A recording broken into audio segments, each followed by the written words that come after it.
And bad news for Connecticut Senator Chris Dodd this evening. Now, a new poll shows the scandal-ridden senator trailing former Congressman Rob Simmons by a whopping 16 points in the upcoming election. And joining us now is Dodd's opponent, Rob Simmons. All right, Rob, what's happening in this important swing state of Connecticut? Well, Sean, thanks very much for having me on the show. And the poll says it all. The people of the state of Connecticut, the folks back home here in Connecticut, no longer trust Chris Dodd. They simply don't trust him, and that has seriously degraded his standings in the poll. And by contrast, somebody like myself, a military officer with over 37 years of service in the U.S. Army, somebody whose whole life has been public service, I've been boosted up in the polls. So that gives me a 16-point lead right now. A 33% job approval rating for a 30-year incumbent is almost unheard of. Specifically, what are you going to attack Dodd on?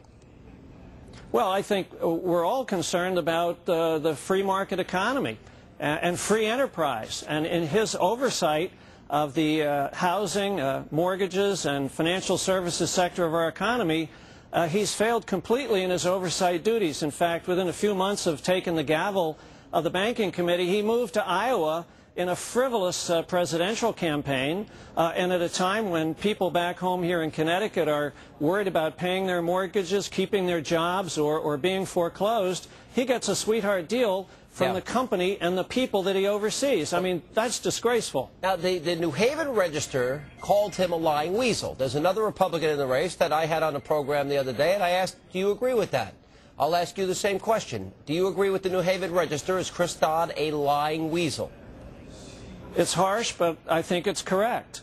He was asked by CNN whether he had anything to do with an amendment that protected the bonuses of those executives, and he said absolutely not. Yeah, Within a day, he recanted and came back and said that he had, and the Hartford Courant said, Dodd flip-flop. Now, I'm sorry, but the chairman of the committee should know what's in his amendment. And when you say absolutely not, that should mean absolutely not.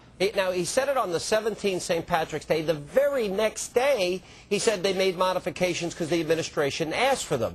So that sounds to me, you don't change unless it's an outright lie, so I think that's an accurate term. But I agree with you, it's harsh. Let's talk. Well, it is harsh, but I agree with you. Let's talk about this Friends of Angelo Countrywide deal. What do you make of that mortgage? Well, he's told us almost a year ago that he would release the documents to the media here in Connecticut and to the people of Connecticut.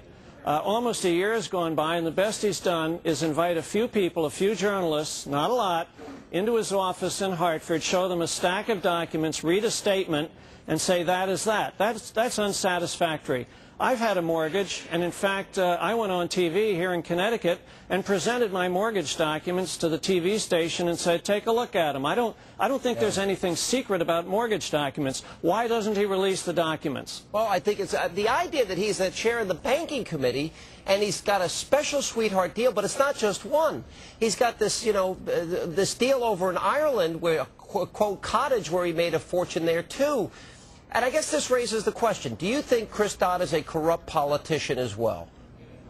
I think he's gotten very accustomed to the good life down in Washington, D.C. He's lost touch with his constituents up here in Connecticut. My family comes from Ireland, a cottage.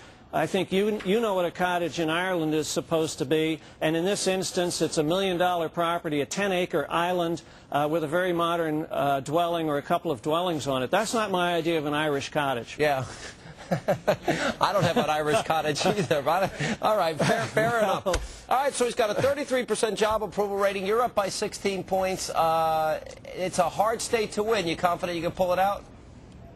Well, look, I used to run marathons, and this is a marathon. We got about 21 months to Election Day, and it's going to be tough. But, I'm ready for it. And if I can get the support of the people, not only in Connecticut, but across the country to help me out, I don't have the rich bankers and some of the rich financial services folks to shake down the way he does. I don't sit on a powerful committee, so I'm going to need the support of the people, and I urge them to join me and join robsimmons.com and get behind me, and we can do it. Everybody's got a website. Well, I'm supporting your effort there. I want to see Chris Dodd out. Best of luck. Thanks for being with us. Thank you so much. Appreciate it.